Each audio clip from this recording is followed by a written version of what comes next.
All right, want to jump right into the podcast this week. A lot of great stuff to talk about, including a problem that we face in the state of Wisconsin, specifically here as the epicenter of CWD, chronic wasting disease. We're going to get into that. I will test my co-host Paul Wagner on how much he knows about it. We're going to talk about utilization of meat. We're going to talk about all kinds of stuff. So why don't we just jump into tailgate talk?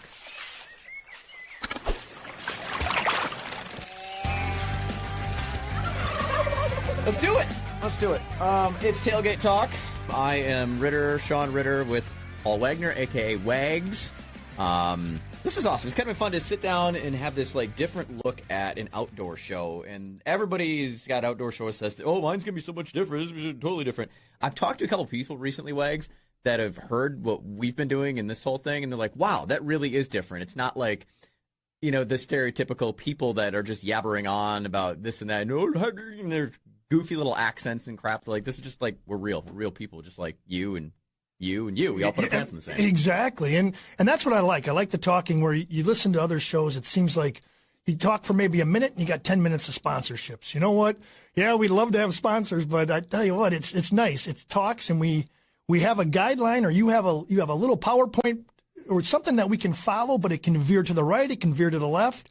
We can stay on course, or we can even back it up. So that's what's so exciting about it. When are you ever with your buddies and you're sitting around the tailgate talking and it ever stays on track to where the story's going? It never does.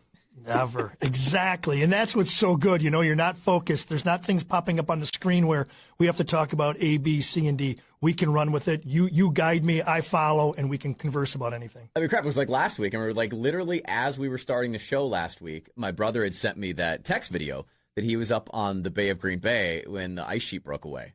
Oh. And it turns out now, we're a week later from it and stuff, and it was I've seen mixed reports. Some people, I've seen Milwaukee TV station say, it was 60 some odd people. I saw from Green Bay, maybe it was 82 people that were rescued off of the ice. Yeah, and I heard, and again, all hearsay, is that the break was in a different, not normal break area. Is that true? Because someone said that there was a guide service up there that when the break went, I don't know if it goes north, south, east, west, how it went. It normally doesn't go that way.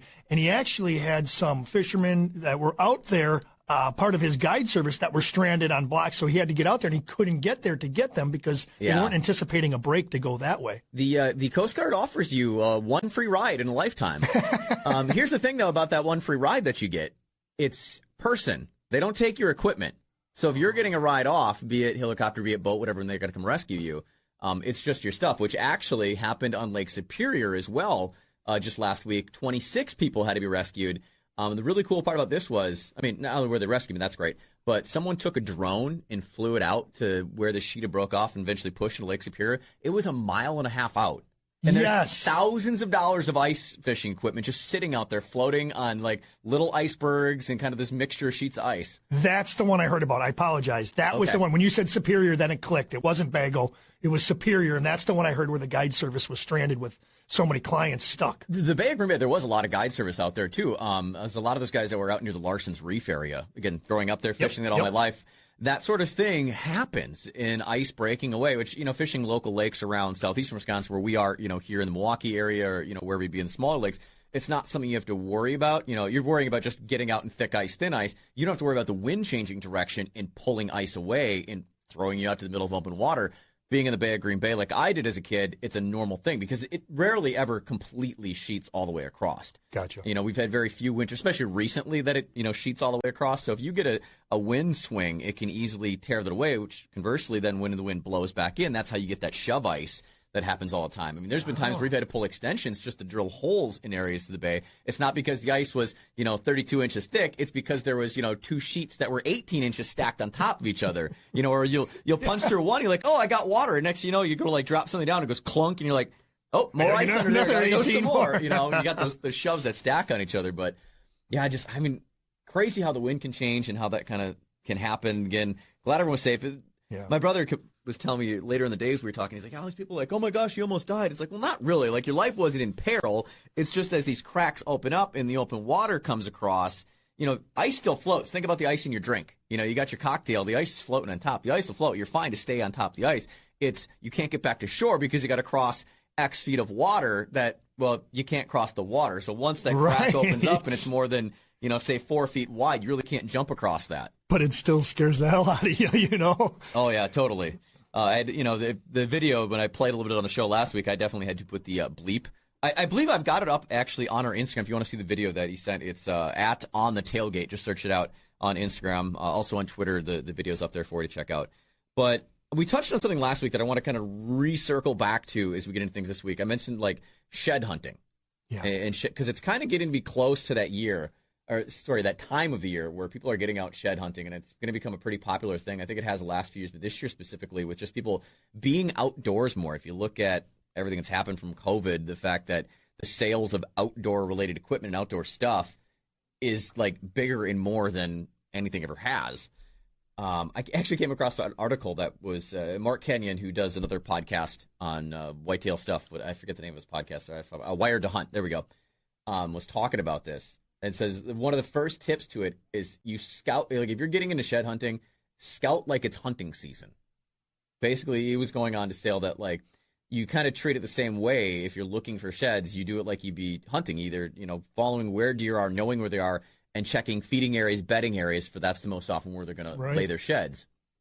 Also saying like try new positions. This is one that was like bing, totally gets it. Think of when you're walking through the woods, and if you're someone that looks for shed hunting or sheds or whatever, you're walking down a trail, walking fast, you might not see something. He's saying like take high profile areas and like walk around and change and like walk circles around.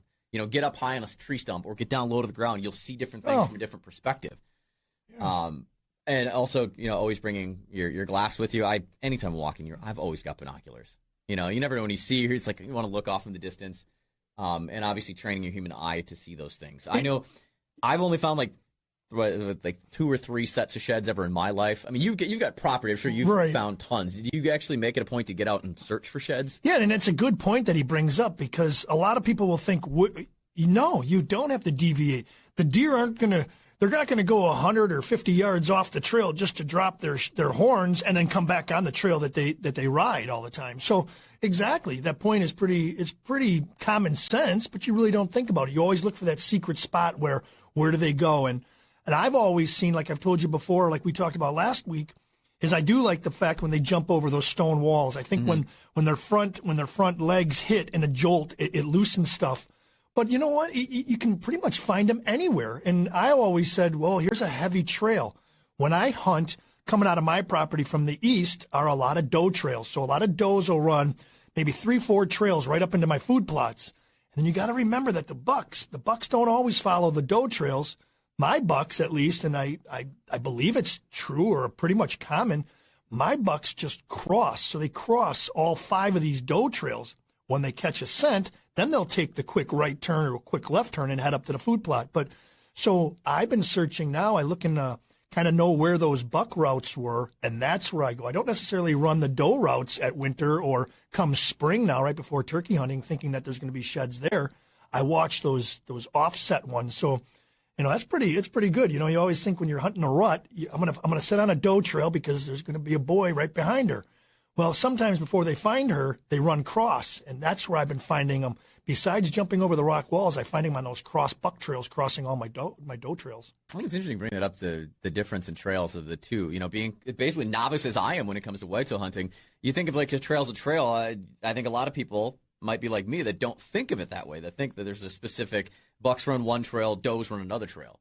Yeah. That like a trail's a trail. Like any game trail's, like any animal's going to follow the same trail because brush is beat down. Yeah, and these guys, now that you look back at it, it's, the girls go to the same spot in the same road. And if you're a guy looking you're going to try to hit as many bars as you can to find the one you can get. So, you walk in, you walk out, you walk in, and then, and again. I was literally just thinking that. I'm like, this is almost like, if you think about it, we're the same. All animals are the same. The guys are all hanging around the tavern, the sports bar, whatever it is. The girls are here or there. And if you want to find the girl, you know where to go. You got to, we deviate here. You see one walks back. That's hilarious. Oh, I love that. All right. So we talked a little about shed hunting that time of year. You mentioned turkey hunting before. What week did you get in the draw? That just came out a couple weeks ago. Yeah, I got second period. Okay. I believe the over-the-counters, I didn't look at the DNR. I didn't look at the regs this year. Obviously, you can easily access that on the DNR site. Over-the-counters for my zone, I think, was March 22nd. But that's when all those tags go, March 22nd, 23rd, 24th. You know, that 5-day period where each zone is open. The 6 periods are always full at my place. I always have guys that will apply for different ones. And if it gets late in the season, 4, 5, and 6, when it gets really tough, when those times you can't find them, they're henned up, and it's a struggle. Those guys will get over-the-counter tags, but they'll be out at my house too. And I got two little food plots that are set up. Birds will roost both to the north and to the east. They come down. It's so funny how they come like clockwork. They literally are out of my property now, and then they'll start coming in as winter and the cold months start to dwindle. And then as soon as it starts to thaw out and green starts to pop, they move their roosting spots, and they're right by me. It's something that I can't explain, nor can probably anybody, but the patterns of turkeys and birds that people see all the time. People will tell me, every single turkey hunting, why don't you come to my backyard? Why don't you come over here? I see them all the time. It can't be a real hard hunt. Literally, like the pine trees behind me here. There was a point earlier in the fall. It was like fall, like beginning of winter, like sometime like late November, December-ish. It was like clockwork every morning. I said like the best turkey hunt spot would be if I sat up underneath that jack pine, and they literally would walk right past, and they're strutting around, and I'm just like, and then it doesn't work that easy. And then it shuts off. Yeah, I haven't seen them in weeks. So where did they go? And then they'll come back, and then you watch that same period of time they're there. Their schedule is so crazy. It's one of those things where I love to put a GoPro on one of these turkeys and just find out exactly where they live and where they go for the full year. I put in late this year. I put in for late tags. I've always done like the early. I've tried to get like the first 2-3 weeks. And I thought this year I'd try something different to maybe try and get away from some of the people. Yep. That would do it. So I'm D.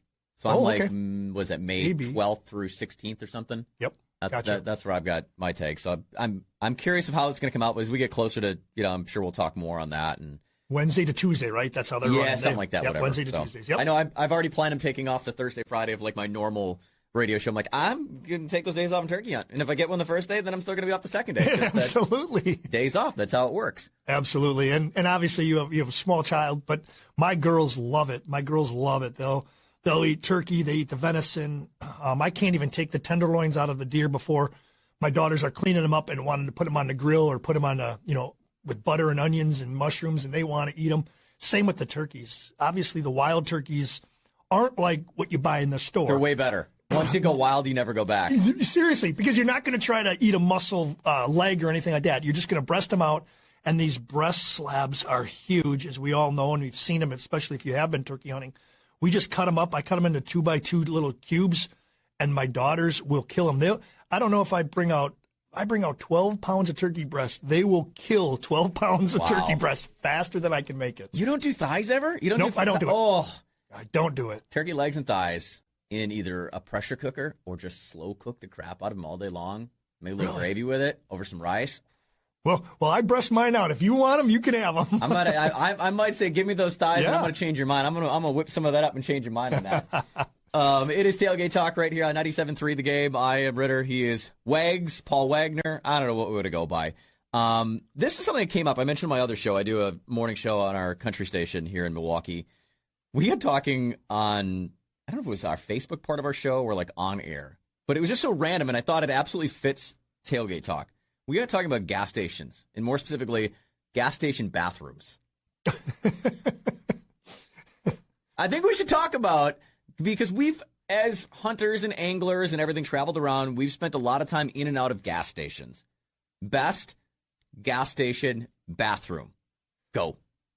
Quick Trip Casey's. Every time, every single time. And that's what I had said to, my other co-host. I said, like, literally every person, knowing and hear from all the guys that travel a lot of the bass tours, whether it's FLW or the Bassmaster Elite guys, they freaking love coming up here for Quick Trips. They love Casey's for Casey's Pizza, and they love Quick Trips because they got food and the cleanest damn bathrooms you've ever seen. Absolutely. Every single one of them will rave on about the bathrooms at a Quick Trip. And I have guys, so I'm not shy. If I got to go, I'll go. I'll take the corner Citgo that nobody has bought in gas in 3 years from. I'll go. Right. I have buddies though that I travel with. They won't. They're like, they can't go outside. They can't do this. They can't do that. But a Quick Trip, as clean as those Quick Trips in Casey's when we're going out to Kansas, the boys will. Okay, well, I gotta go. Well, let's stop here.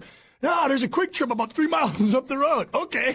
So to answer your question, it's Quick Trips and Casey's. And that's just that. Like, we all have our go-to gas stations, and along that same line, Cameras, we were talking about coffee.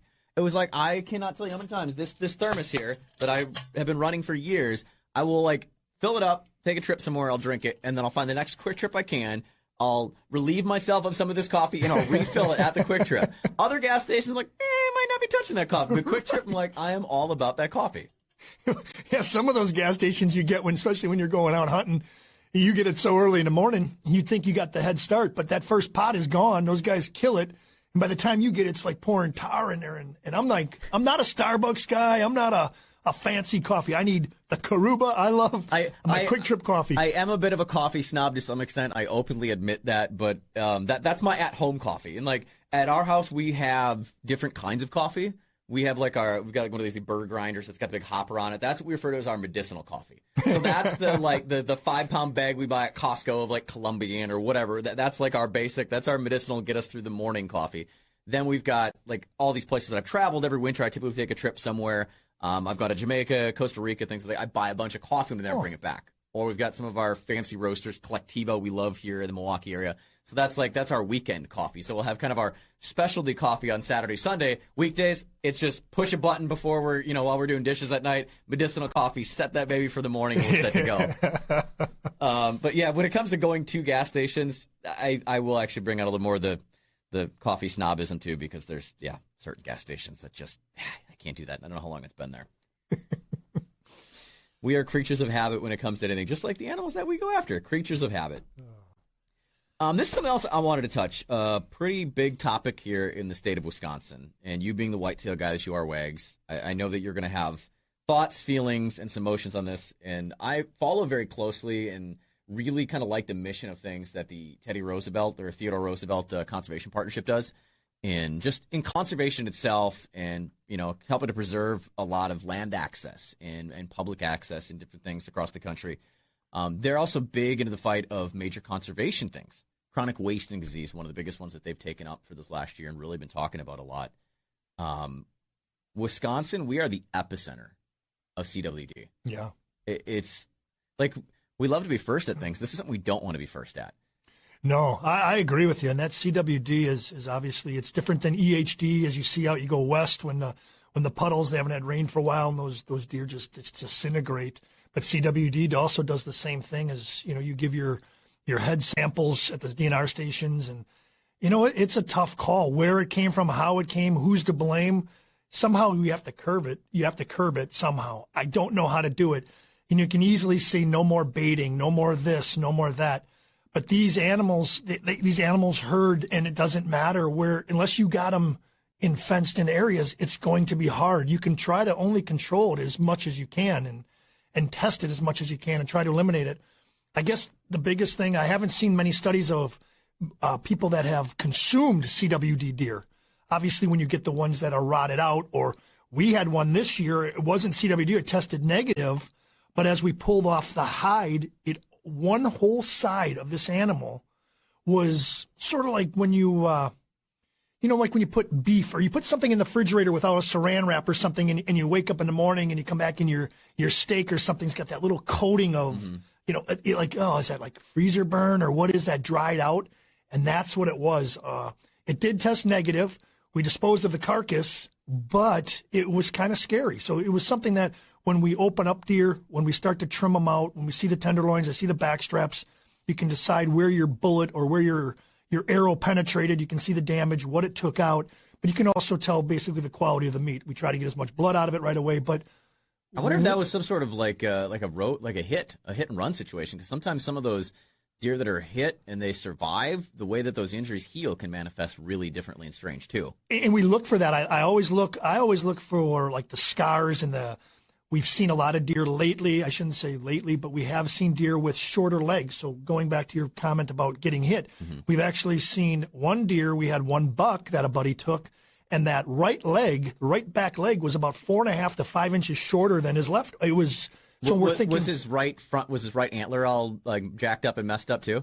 It was bladed. Isn't that crazy that like injuries to specifically rear legs on deer it affects the antler growth, but of the opposite side. It is funny. It's very funny you say that because you would think, okay, he got smoked over on the right side. His right side's going to be screwed up. No, it goes to the other side. And with the blading, but a lot of these guys they got horse hoofs. They got these animals go through a lot. You know, we see a lot of dead deer on the side of the road, but a lot more get hit and actually stumble back onto property and being the fighters that they are, survive, but they survive with the mutations. All right, so I thought this would be fun. This is coming right from the TRCP website, the Theodore Roosevelt Conservation Project. They put up a chronic wasting disease quiz to see just how much, because I think part of it is people don't quite understand what CWD is. So I'm going to run you through this quiz and see how much you know about CWD. There's not going to be a pass-fail, but, I think this is I think it's a good educational thing for everyone, to get this, because there is a lot of well, really, what is it? So the first question is, what is chronic wasting disease? This is all multiple choice, by the way, for you.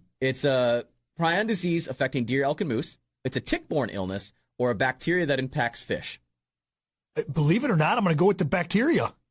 Is it? No, it's the disease that affects deer, elk, and moose. Well, yeah, we know that, but it's just a bacteria, though, isn't it? A bacteria? If what it is, yeah. All right, and then here's the second question. You're having bacteria with fish, huh? So you got to pay attention to the question. What is one of the ways that deer, elk, and moose contract CWD? Is it mosquitoes and tick bites, the exchange of bodily fluids such as feces, saliva, blood, urine, by consuming human waste, or no one knows how CWD is spread? I'm going to say the saliva. That's exactly what it is, the change of that. What is the incubation period for CWD? 1 to 4 months, 9 to 12 months, 16 to 24 months, or 3 to 5 years? I'm going to go quick, 1 to 4. Is there a cure for CWD? Yes or no? No. Approximately how much money does deer hunting contribute to the U.S. economy? $5 million, $200 million, $17 billion, or $40 billion? $200 million. Hell, right. I think Cabela's did $5 million last year. How many U.S. states currently have deer populations with CWD? 5 to 10, 15 to 20, 20 to 25, or 25 plus? Round 2, 15 to 20. What should you do while hunting in a CWD management zone? Quarter the animal in the field, leaving the spinal column, and dispose of all brain tissue within the state-designated CWD area. Nothing. Hunters don't spread CWD. Cook and consume the animal immediately. Send a sample of the animal in for testing, or is it answers 1 and 4, which is quarter the animal, leave it, whatever, and send a sample, or 2 and 3, do nothing, and it can't be passed or by consuming? 1 and 4. That's the obvious answer there. How can you be sure your harvest is negative for CWD? Observation, scientific testing of brain tissues, hunter's intuition, or saliva tests? Scientific. You do the brain send samples? It in. Yep, send it in. Yeah. Well, they always say once you think you got it figured out, you're wrong. There's one on there that you missed specifically, and that's the amount of money. Lower or higher? Higher. 17 billion was the next one you said, I think. You went 5 million, 200 million, 17 billion. Crazy how much. Really? I suppose 200 million, you think about it, they can kick that in a heartbeat. Guys spend 25 grand just to go on guides. Yeah, when I did that a while ago, I guessed exactly, I thought the same thing. And then after I looked, I'm like, oh, yeah, exactly. There's just a ton of money put into it.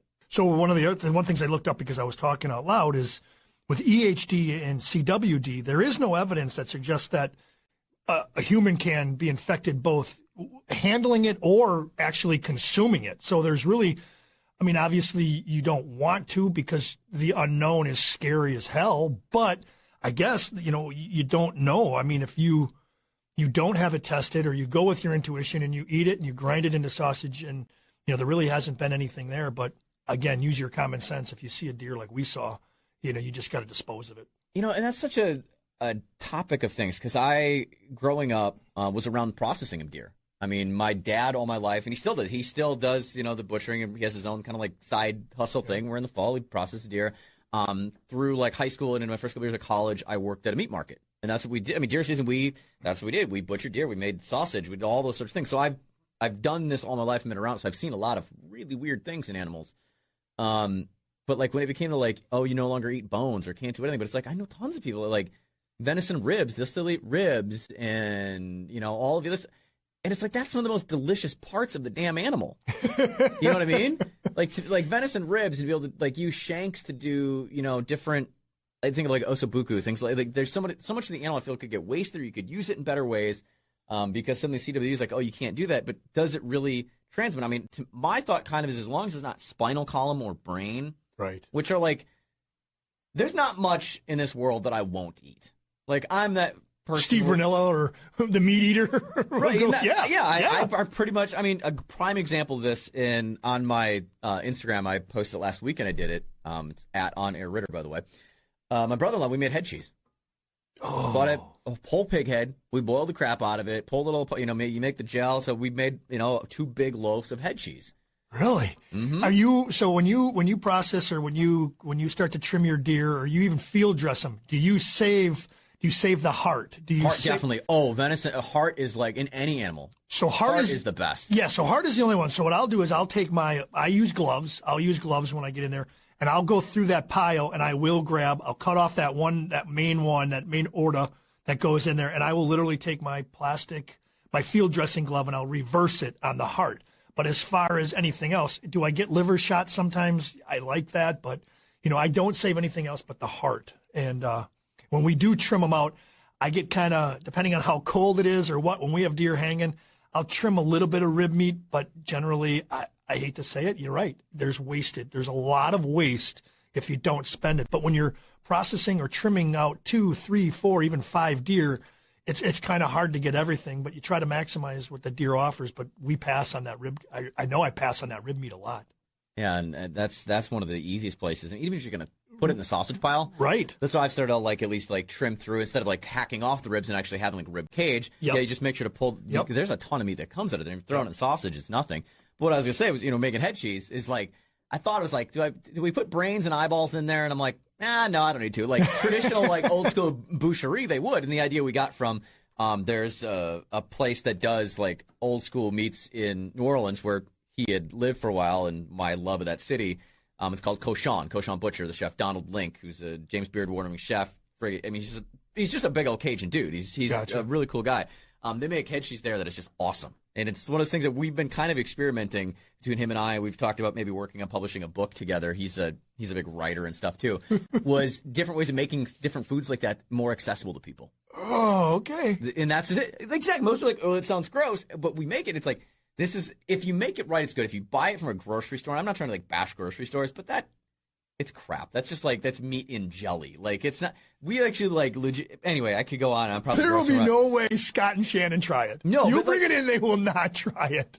I'm that person who I like to, and it's kind of become a mission of mine as I've gotten older, of not wanting to waste things and utilize everything. Yeah. And I think as a conservationist, as outdoorsmen, it's almost a part of our obligation to try and utilize the most of the things that we take from nature. And I know it sounds preachy when I say that, but I think there's a lot of people who would agree that we should do our best. It's the least we can do for something that gave its life for us to try and utilize every bit of it that we can. I agree with you. I do. The parts that I don't, the piles that I leave, obviously there's other animals, there's birds, there's coyotes, there's other things that can be fed off of that as well.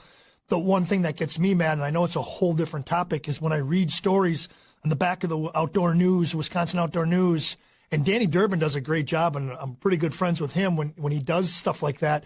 I get upset when I see people driving by and poaching and just shooting animals and leaving them, and I get it. I get that the penalty has got to fit the crime, and it's weird because sometimes killing an animal doesn't always fit the crime. You lose a gun or you lose your hunting privilege for 3 years or 12 months.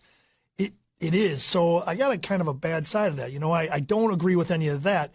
But I think the average hunter probably does not utilize the animal as much. I bet you 99% of them don't utilize the animal as much as they possibly could.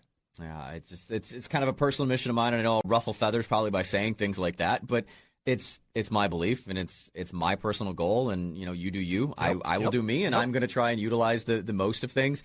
There's actually a guy that I follow on Instagram too that he's from Canada and kind of focuses on a lot of different wild game and wild stuff, and he's a big gardening guy, and kind of how I came across him.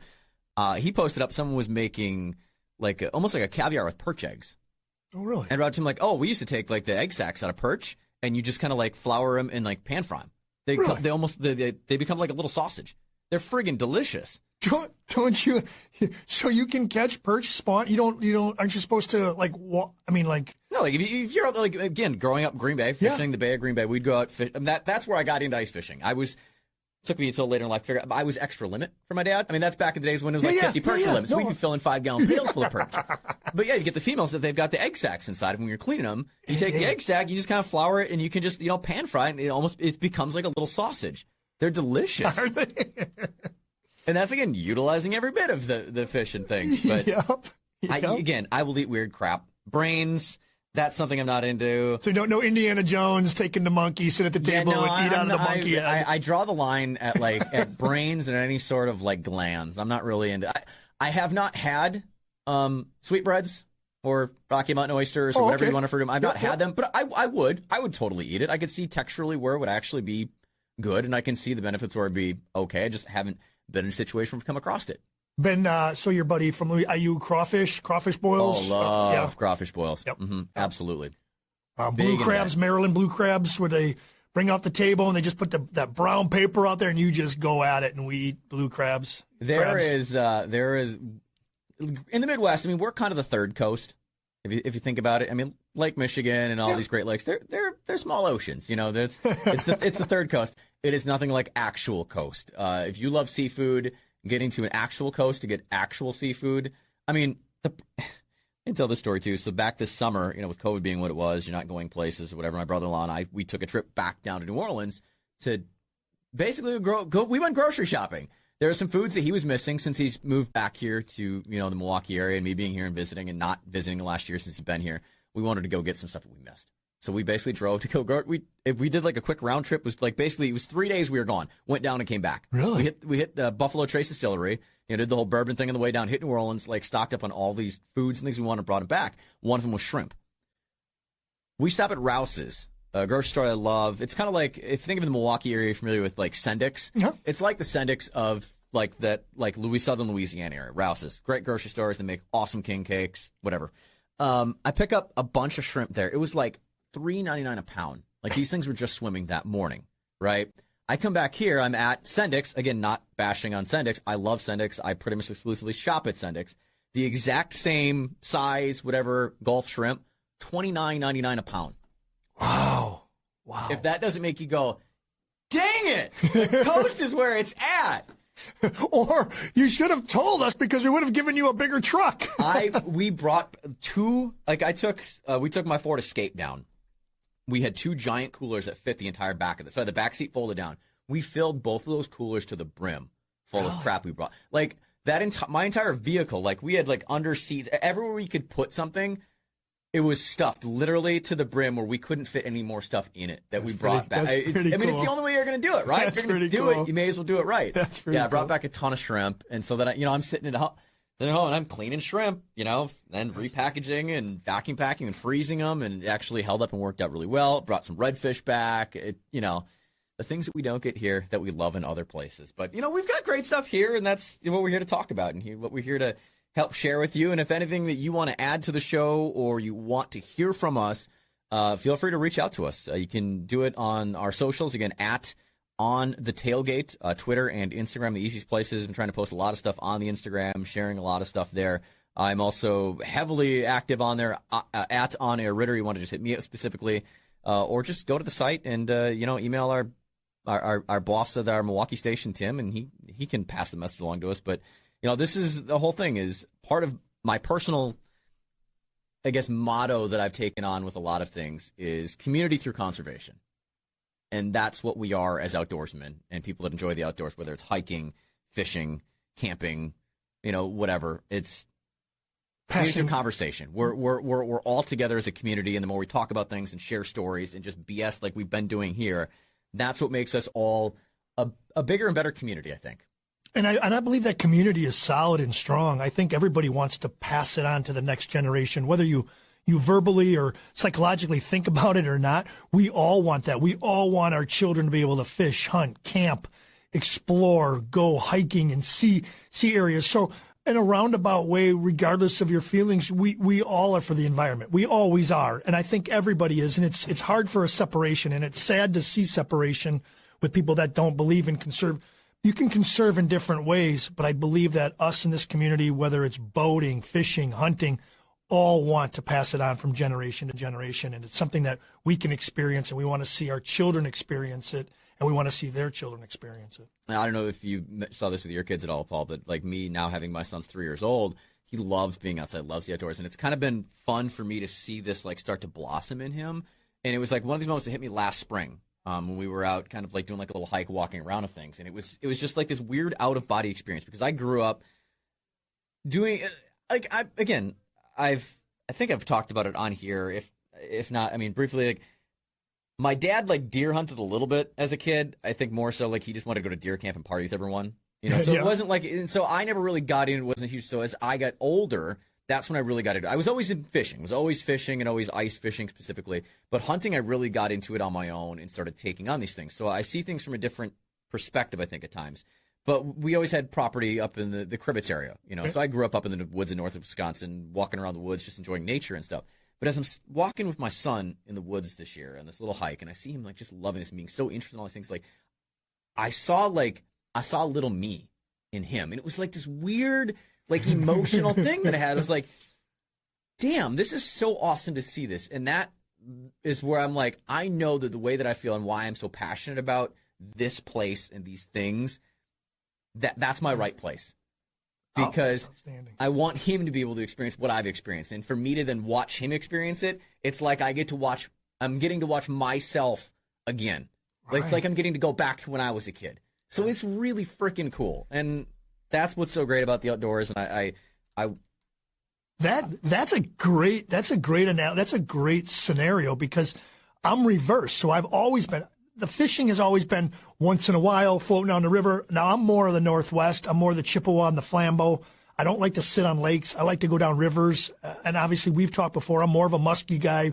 I'll hit a corner. I'll hit a rock ledge for smallmouths and walleyes. You're a float trip kind of guy. I am. And I've always been a hunter, a deer hunter, a turkey hunter, and stuff like that. Where my daughter now has her new boyfriend, and she's still in high school, so they are taking up fishing. So for her Christmas present, she wanted decked out fishing. So she's got all fishing gear. Now all of a sudden she wants a kayak. She wants a fishing kayak. And I'm like, oh, she's going to join my world. So, wait till you see yes. this spring what's going to happen with this guy here. Yeah. And I'm like, okay. So what I did is I got my younger daughter set up too. We went over there. I got it set up, and I'm going to go into it too. So I'm looking forward to this spring. I'm looking forward to this summer, see what it brings. And again, anytime you can do something, whether you can see yourself within your son or whether you can experience something with your daughters, in my situation, it's something that I want to take advantage of. So they want to fish. I'm going to fish. I'm going to fish harder. And it was kind of ironic because you had just told me, or we had just talked about this prior to this show starting up, how your whole scheme of things was fishing, ice fishing, and I was more of the hunting side. And now I'm kind of flipping. You just got set up with a bow. You're going to be going some deer hunting. And now all of a sudden I'm going into the fishing world. I enjoy it. I love Winnebago. I love I love Poygan, Butamore. I love that whole chain. I love the rivers. I love it up there, and I think not necessarily that, but the small lake fishing, I'm not going to necessarily jump on their kayaks or get a kayak for myself, but, take the boat out and fish and enjoy time, whether you see your son and yourself or you see your daughters and you just want to be with them. Back to the kayak. What kind of kayak did you hit him set her up with? I didn't get it yet. I didn't get it. Nope. All right, I'm going to make a recommendation to you. This is, I don't know if you're looking at like a pedal drive. If you want like pedal drive, or you're talking like paddling. She wants to paddle, but I knew the only thing that she said is her boyfriend, I believe, has a 12-footer, and they make smaller ones, like they make 10-footers? They do 10-footers. Okay. To me, best fishing kayak on the market that I've seen, this is the exact kayak that I'm going to be having show up at my house this spring. Lightning Kayaks.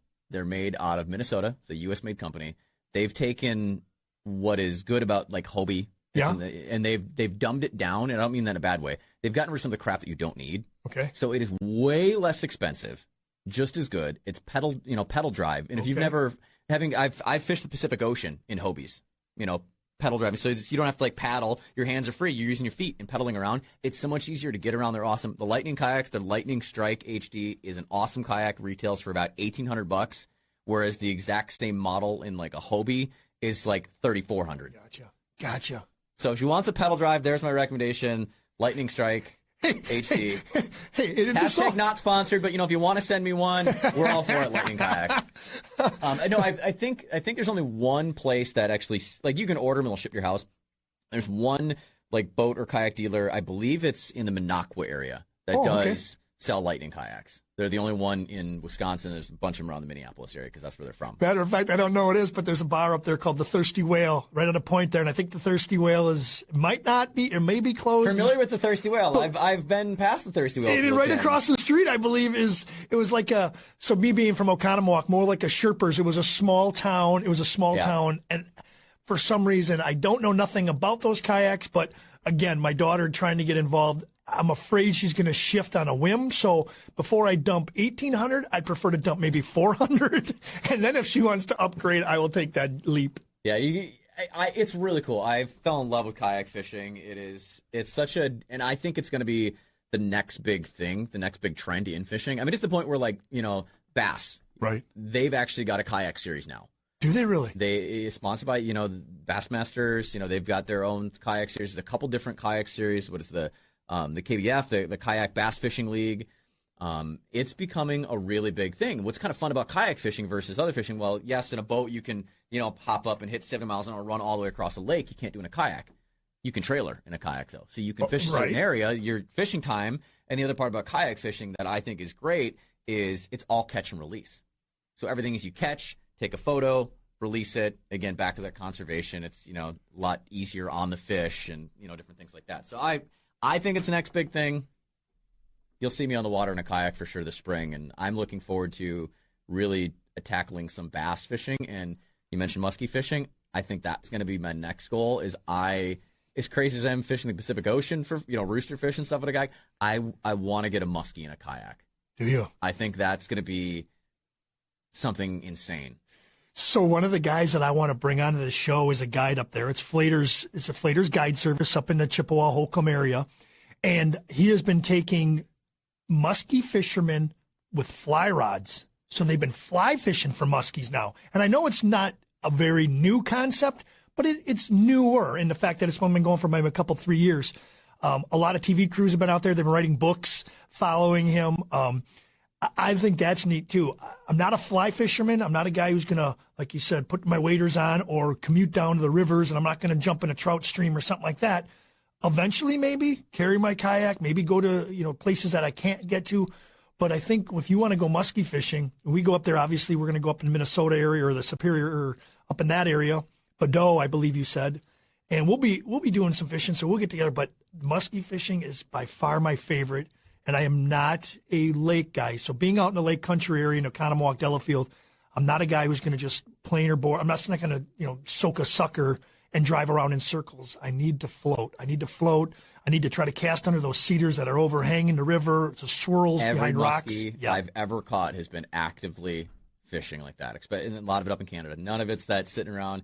None of it's trolling. Yes. It is all active casting shores and just getting crushed. It's outstanding. It's exciting. Oh. Anyway, well, we're going to wrap it up here for this week. Thank you so much. This is Tailgate Talk on 97.3 The Game. Of course, you can check out our podcast, available free on the iHeartRadio app. I believe it's going to be on iTunes as well.